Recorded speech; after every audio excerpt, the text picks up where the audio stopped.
So, hi guys. It's me again. Sorry. So, today, ang gagawin natin is itong mangga. Kita nyo yan? Ano yun? Mas malaki pa sa mukha ko. Dalawa to eh. Ayan o. Di ba? Ang laki! Mas malaki pa sa mukha ko. So, yan. So, ang gagawin natin siyang mango pickle. So, yan. So, may mga iba-iba naman tayo ng recipe kung paano natin gagawin to. Pero yung gagawin ko is parang ito yung natural na ginagawa namin sa probinsya namin kung paano namin kainin yung mangga. So, ayun, samahan niyo ako. Balatan na natin to. Tara!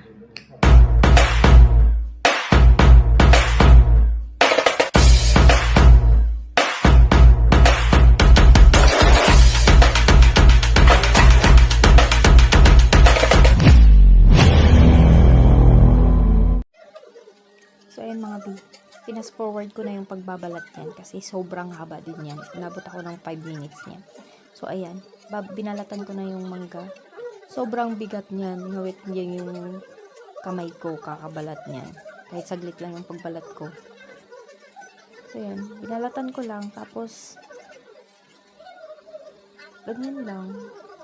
Ayan, panoorin nyo na lang. Pinas forward ko na para mas mabilis. Ayoko nung nahihirapan kayo. Diba gusto niyo naman yun? Mas gusto niyo yung mas mabilis, mas madali.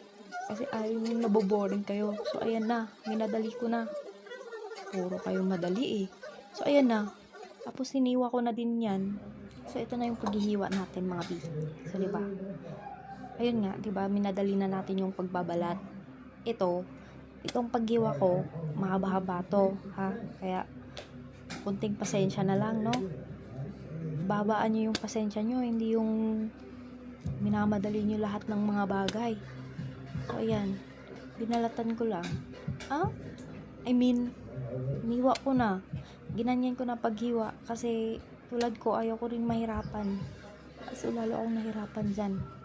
Nakakangawit mga be. Bigat-bigat ng mangga na yan.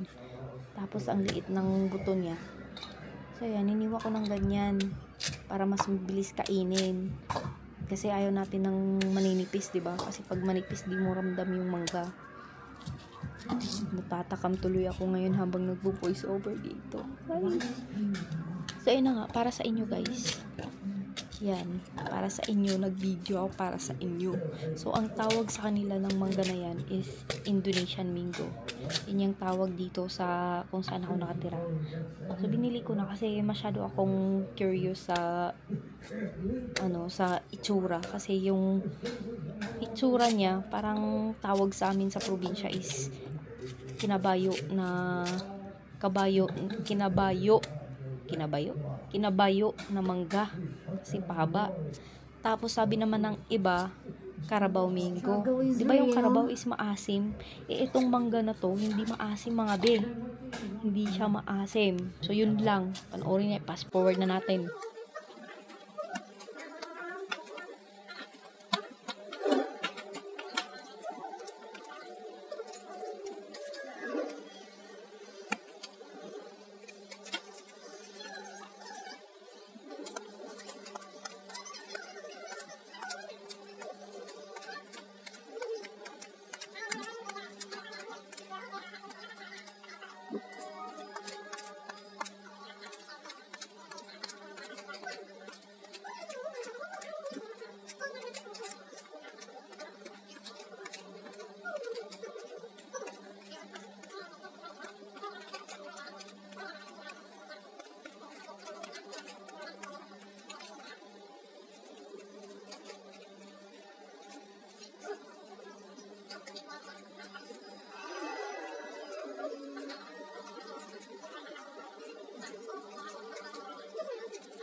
ayan na yun lahat, guys.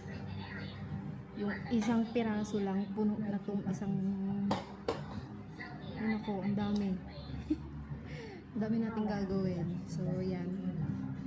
So, ngayon, titimplahan na natin siya. Titimplahan natin to ng suka, tuyo, asukal, tsaka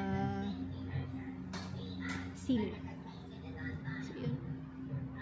So, ayun guys. Titimplahan na natin yung mangga. Yan, titimplahan na natin yung mangga. Meron tayong 4 na mangga. Kasi, pinaghiwalay ko yung yung mangga. Kasi, hindi, umaapaw na yung isang container. So, ayan, may sili tayo. Siyempre, toyo, suka, and, of course, sugar.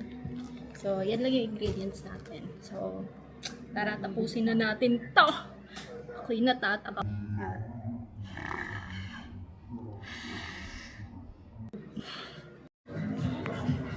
So, ayan mga B. Natatakam na ba kayo? Ako din, natatakam din ako ulit habang nagbo-voice over ngayon. So, ayan. Hiniwa ko lang yung mga chili. So, ayan. Mga chili, hiniwa ko na. Ayan. So, sa isang container, mas maraming laman yung nasa, yan, yung nilalagyan ko ng chili ngayon. Tapos, yung isa, mas konti lang. Yan. So, hiniwa ko na yung sili para may sipa, di ba? Sino bang ayaw ng may sipa? So, mas gusto natin yung may sipa, mga be. Para mas masaya. Tapos, ayan. Sinunod ko na yung sinunod ko dyan. So, sinunod ko na yung dyan, sugar. So, sa isang container, naglagay ako ng I think 2, 3. 3 ata yan. Ay, 1.5. So, 1.5 sugar. Tapos, yung isa, 1.5 cup.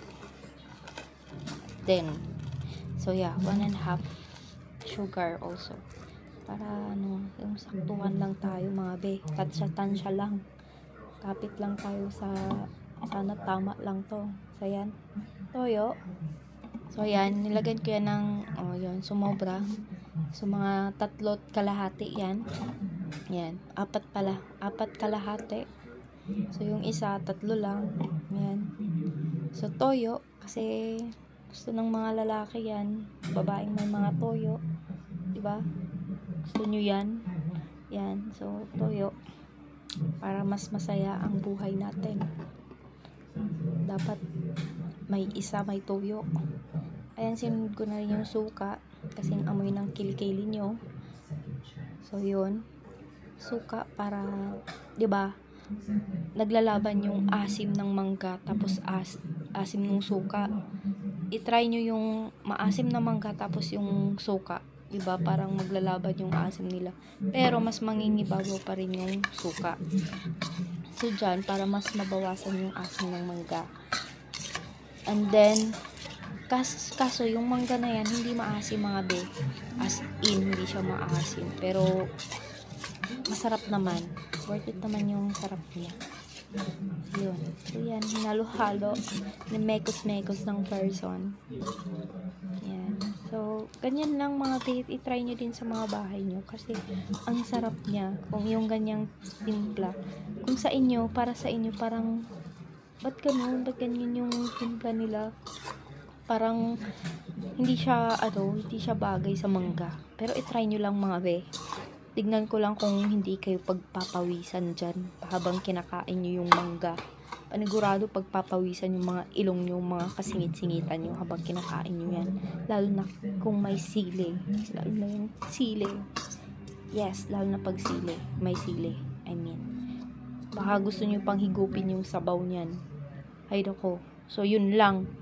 Mag-food tasting na tayo. Yan. So, yun. Tikman na natin. Tikiman na mga be. It's time for tasting. So, yan. Ito na yung tinimpla natin. So, yun. Saktong-sakto kasi parating yung kapatid ko ngayong mahilig sa mangga. Then, papakain natin ito sa kanya. Actually, hindi siya maasim.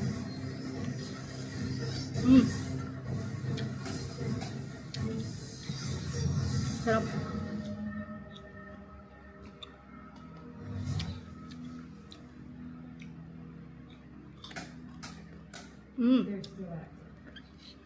Wait, gamitan natin ng mic para marinig niyo yung crunchy niya. So, ayan. Gamit na natin yung mic. Ito, yung mic natin. So, we'll see. Let's see, guys. Ang sarap niya. Hindi siya maasim. Requisitioned by the security office. Is that unusual? It's illegal. There's no record of this transaction on the government register. Bang maubos ko tong isa. Itong konti lang. I have security. Commissioner held it.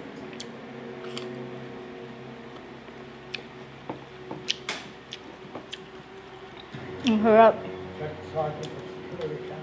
Try nyo din to na na timpla. Ang sarap niya sa mangga. Kahit anong mangga, pwede siya. Ito ang sarap. Hindi siya maasim. Ang sarap. You programmed them to disrupt an attack.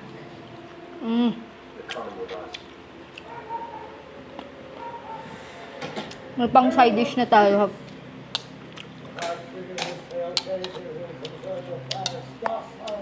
Tumatagal to. Tatagal to, guys.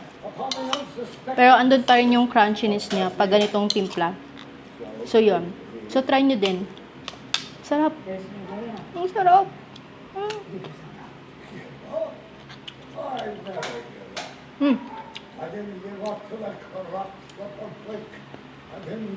Ayun lang.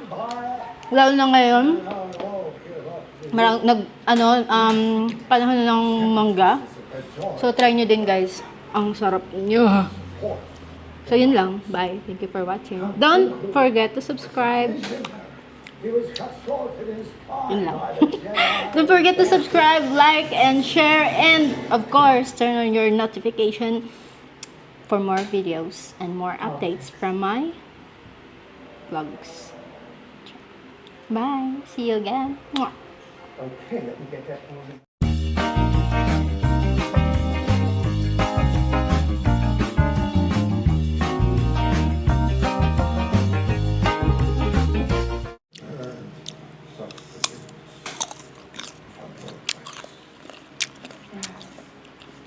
For now, I must live in exile and moon again.